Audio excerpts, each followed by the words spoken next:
artificial, system online.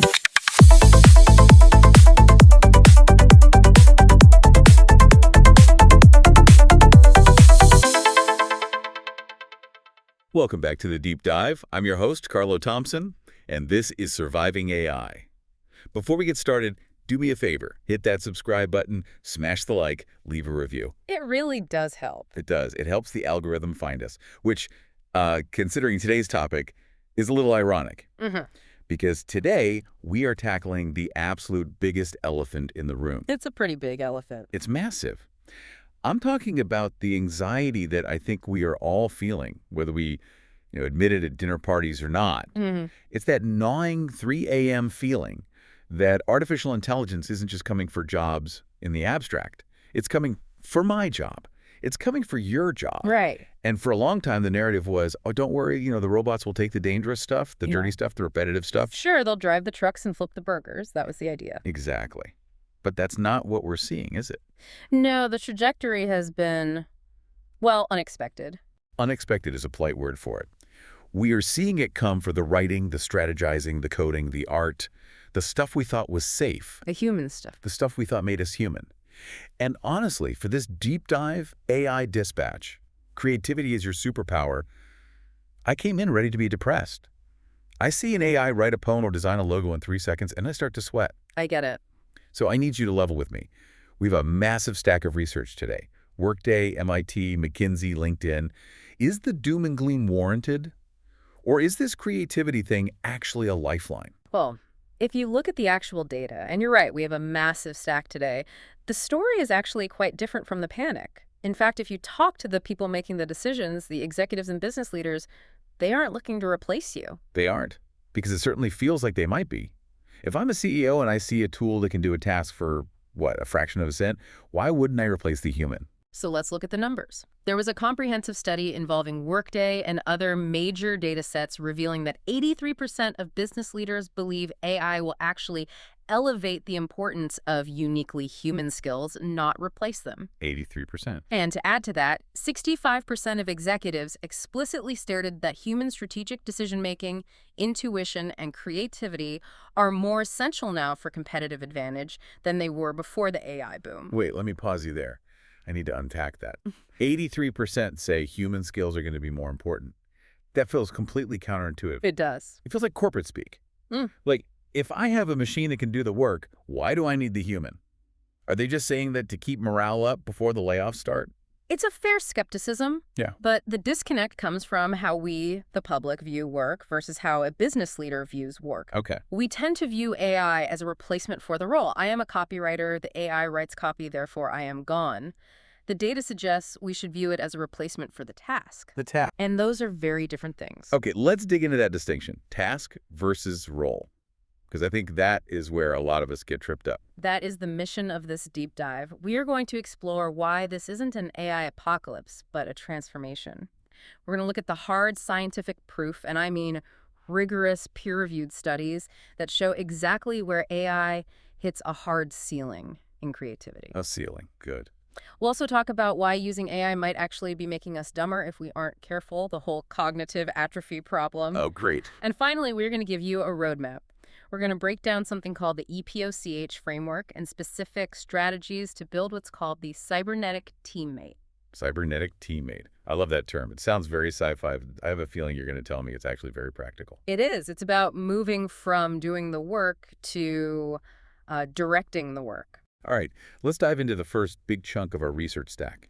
You mentioned this idea of transforming roles versus eliminating them.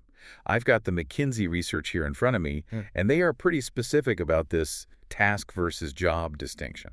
Right. So McKinsey's analysis, which is backed up by similar findings from, the World Economic Forum, suggests that current technology, and that includes generative AI, can automate roughly 30% of the hours worked by 2030.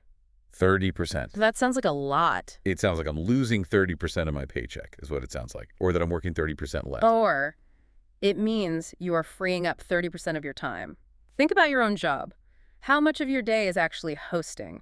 How much is the actual creative work of talking, interviewing, synthesizing? Or, man, maybe 20%. If I'm lucky. And the rest. The rest is scheduling, reading through massive PDFs, emailing you, arguing with the microphone stand, checking audio levels. Exactly. A job is actually a bundle of 50 different tasks. Automation rarely wipes out an entire job description. It wipes out specific activities within that job. Like data entry? Data entry, scheduling, basic summarization, initial drafting.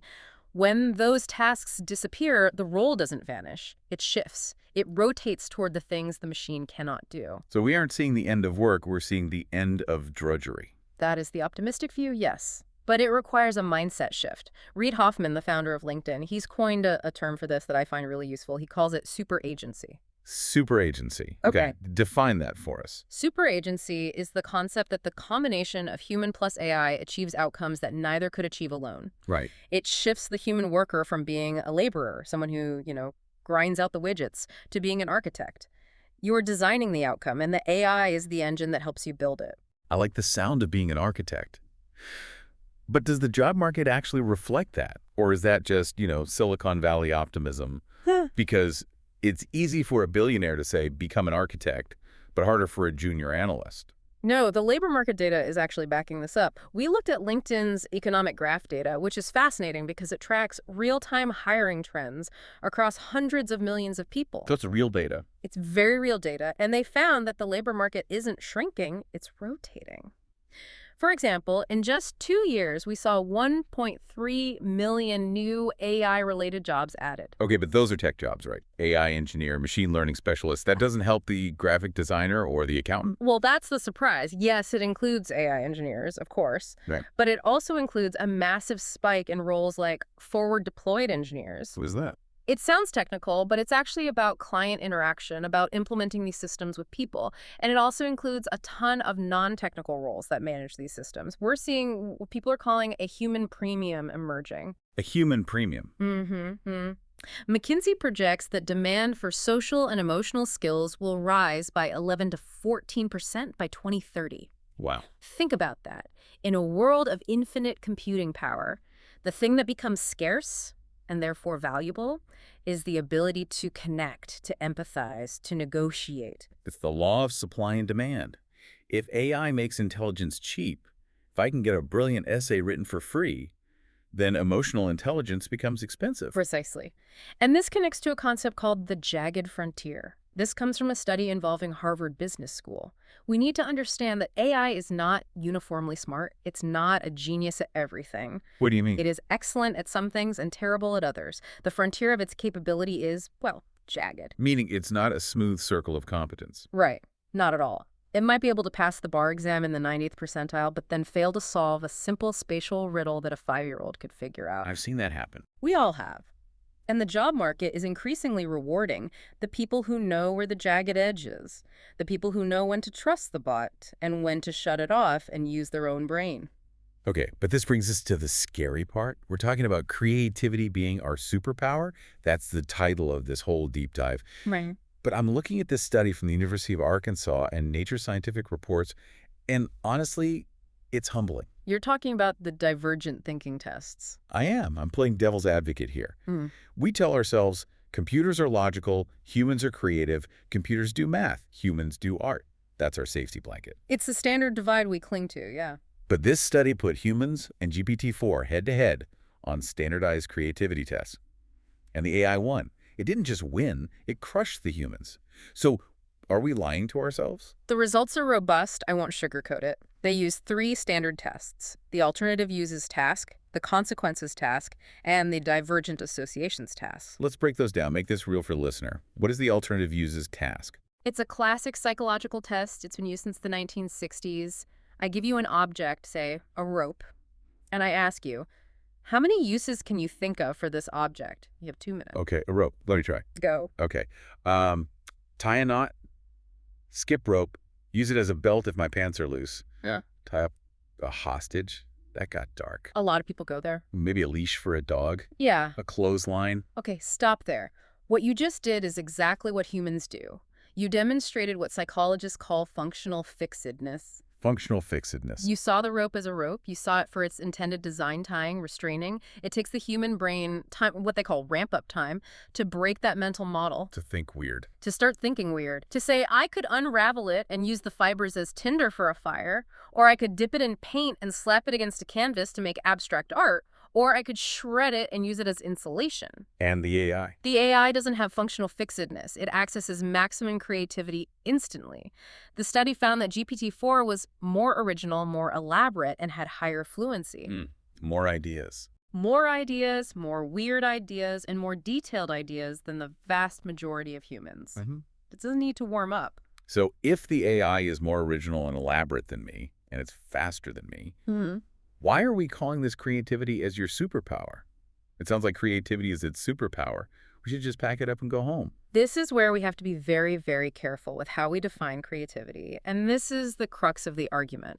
The AI is winning at a specific type of creativity. Okay. It's called combinatorial creativity. Combinatorial creativity, meaning it's just remixing things. Exactly. I mean, think about how an LLM works. It has ingested basically the entire internet. It knows every way a rope has ever been used in the history of recorded text. So when you ask for uses, it isn't imagining a new use in the way you or I might. It's just searching its database. It is probabilistically retrieving and combining existing patterns. It's the world's greatest remix engine. Okay, but if the output is new to me, does it matter if it's a remix? If I need a logo and it gives me a cool logo, do I care how it got there? In many business contexts, no. You probably don't. If you need 50 headlines for a blog post, the remix engine is superior. Use it. Right. But there is a second type of creativity where the AI fails hard. And this is documented in a fascinating paper by Ding and Lee regarding scientific discovery. We call this transformative creativity or world-making. World-making. I like that distinction. Yeah. World-taking versus world-making. Right. World-taking is analyzing the world as it is. World-making is imagining a world that does not exist yet. And the researchers used a concept they called the epiphany gap. The epiphany gap. Yes. AI cannot have an epiphany. It cannot look at a set of data, see an anomaly, something that breaks the rules, and say, aha, the rules are wrong. It just sees an error. It sees an error and tries to correct for it. It can only predict based on the rules it already knows. Can you give us a concrete example of this? Because epiphany feels a bit abstract. Absolutely. The study by Ding and Lee actually ran a simulation that is just incredible. They had GPT-4 act as a scientist. Its goal was to rediscover a specific Nobel Prize-winning genetic mechanism, the gene regulation model discovered by Monod and Java. It's just complex stuff. Oh yeah, this is deep biology involving how bacteria process sugar. So you're asking the AI to play Einstein, essentially. Rediscover a fundamental law of biology from raw data. Correct. They gave the AI a virtual laboratory. It could run experiments, get data, and then form hypotheses. Now, here's the kicker. Okay. The experimental data contained anomalies. The data show that the standard model, the model the AI was trained on, was wrong in this specific context. So the data was screaming something new is happening here. Exactly. And the test was, could the AI spot it? No. No.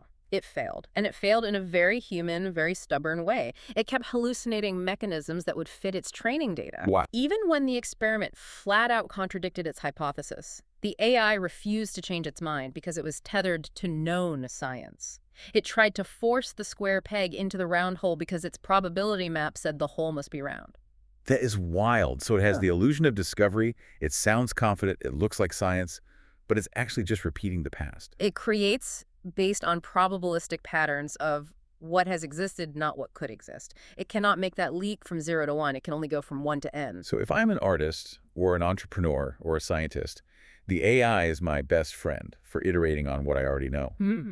But if I need to break the mold, if I need to invent a new genre of music or a new business model that defies all logic. That is on you. That is the human premium. And this leads us directly to the EPOCH framework. Yes, the EPOCH framework. This comes from MIT Sloan. Right? Correct. The MIT researchers were trying to codify exactly what these irreplaceable human skills are. If AI is the combinatorial engine, what is the human fuel? They came up with the acronym EPOCH. EPOCH. Walk us through it. And I want to get specific here because acronyms can be a bit fluffy. Sure. E is for empathy, but not just being nice.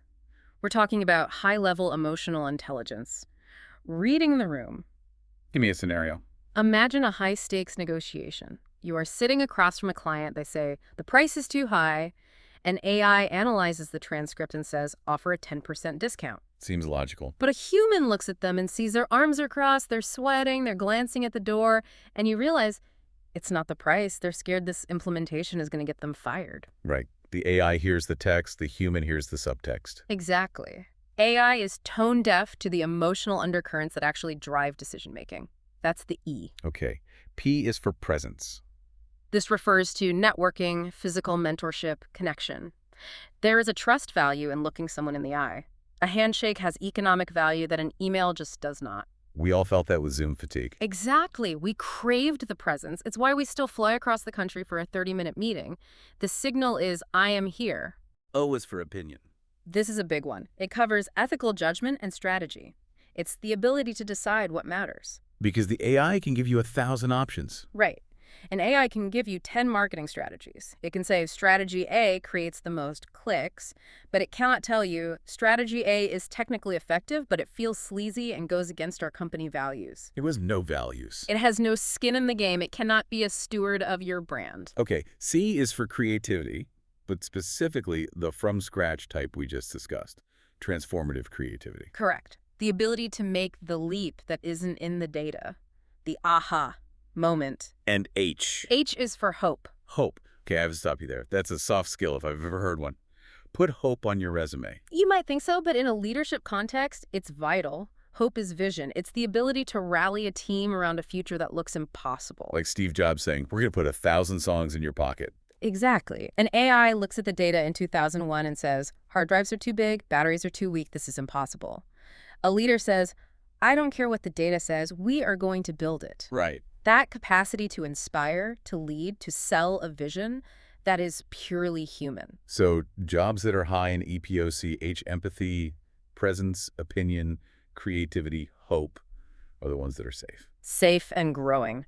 The research shows that roles like emergency directors, clinical psychologists, and creative directors, jobs that require managing high ambiguity and high human emotion, are seeing wage premiums. This brings up a concept I saw in the notes called the T-shaped professional. I've heard this term in management circles for years, but how does it apply to AI? It's being reinvented for this era. So traditionally, a T-shaped person had deep expertise in one thing. The vertical bar of the T. Right. And then broad knowledge of other things, which is the horizontal bar. Right. You're a marketing expert who knows a little bit about finance and design. In the AI era, the vertical bar, that deep technical knowledge, is getting augmented by AI. The AI can help you code better, write better legal briefs, or diagnose better. But the horizontal bar, the ability to connect across domains, is where the human value explodes. Because the AI is stuck in its silo. AI models are trained on specific data sets. They struggle to make metaphors between unconnected disciplines. They struggle to apply, say, biological principles to marketing strategy. Not without being prompted to. Right. And so the generalist is making a comeback. You need to know enough about many fields to direct the AI agents effectively.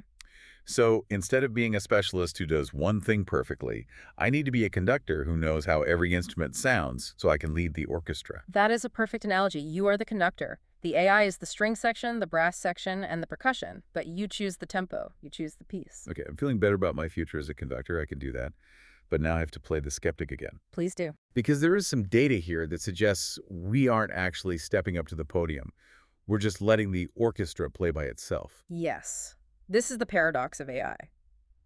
While these tools can make us more creative, the data suggests that right now, they might be making us less creative. This is the cognitive atrophy section. And frankly, this scares me more than the job loss stuff. This is the Wall-E future where we just sit in the chair and get fat and dumb. It's a real risk.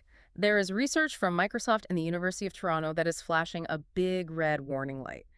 They found a 42% decline in divergent thinking scores among college students compared to just 5 years ago. 32%.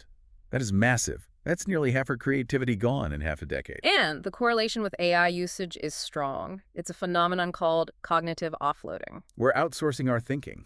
Think about what GPS did to our ability to navigate. Oh, I can't get to the grocery store without Google Maps anymore. I've completely lost my internal compass. If the satellite goes down, I live in my car now. Exactly. We offloaded spatial reasoning to the satellite. The neural pathways for navigation literally atrophied because we stopped using them.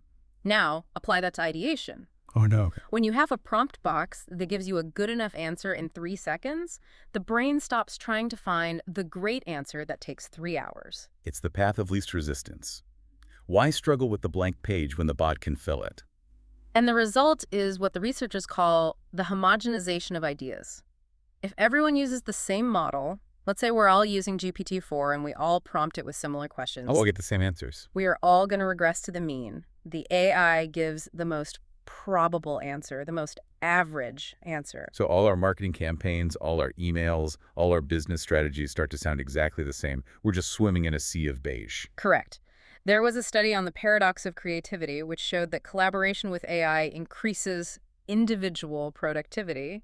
You get more work done. Which feels good. It feels great, but it reduces collective diversity. Everyone is running faster, but they are all running in the same direction. That is dangerous for business.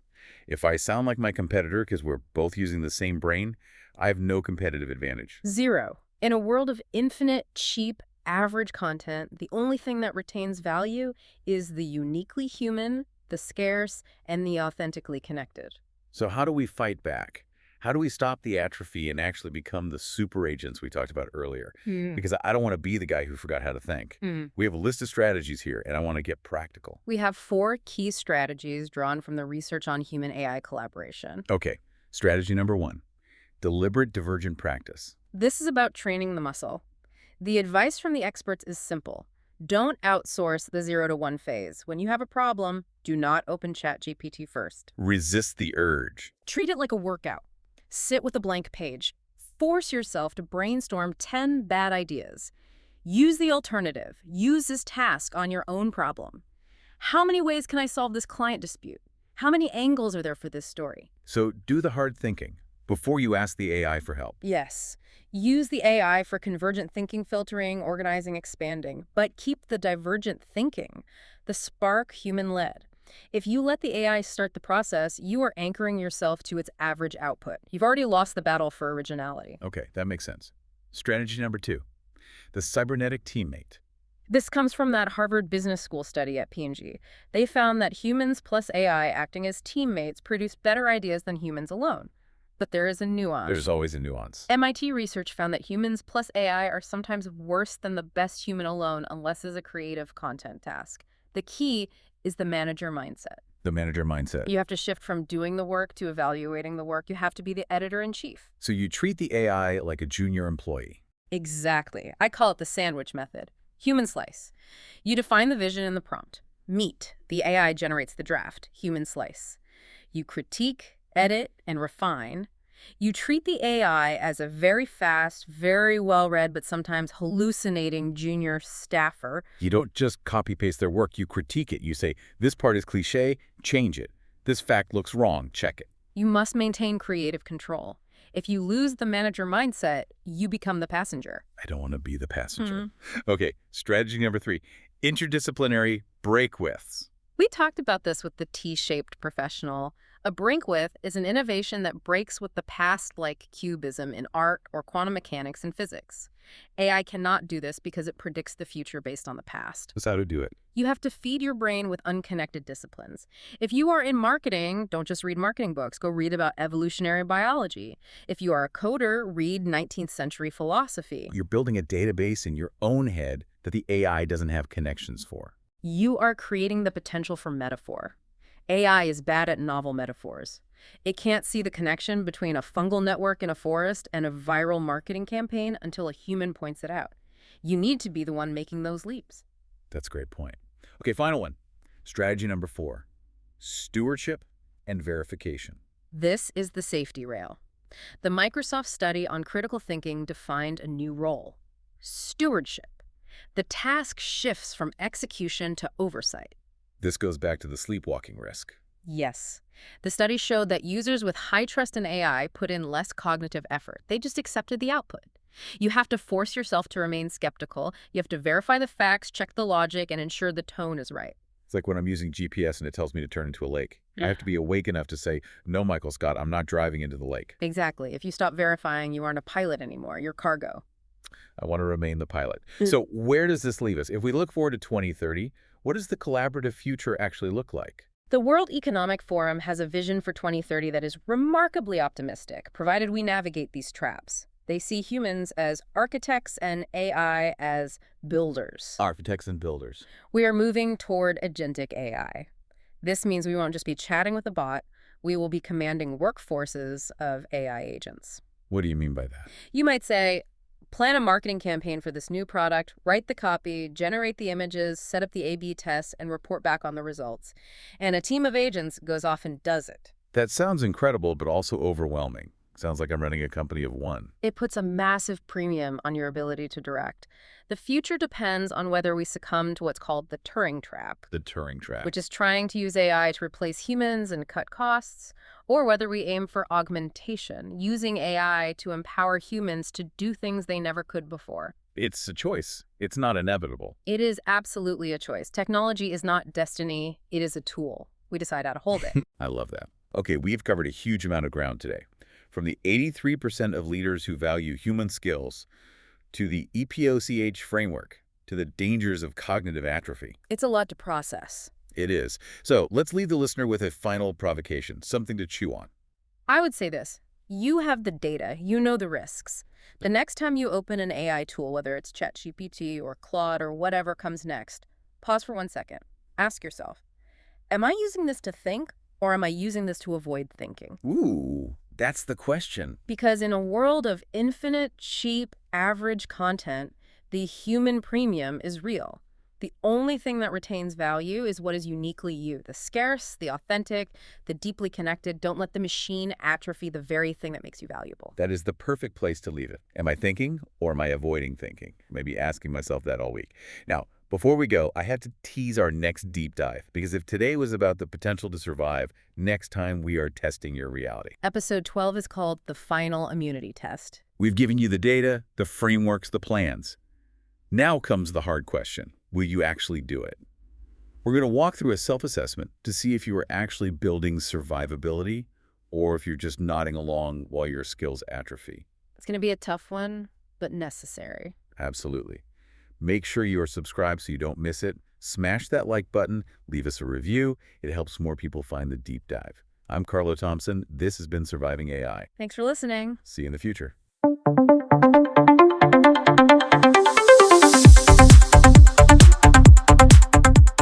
Thanks for listening. Join us next time on Surviving AI.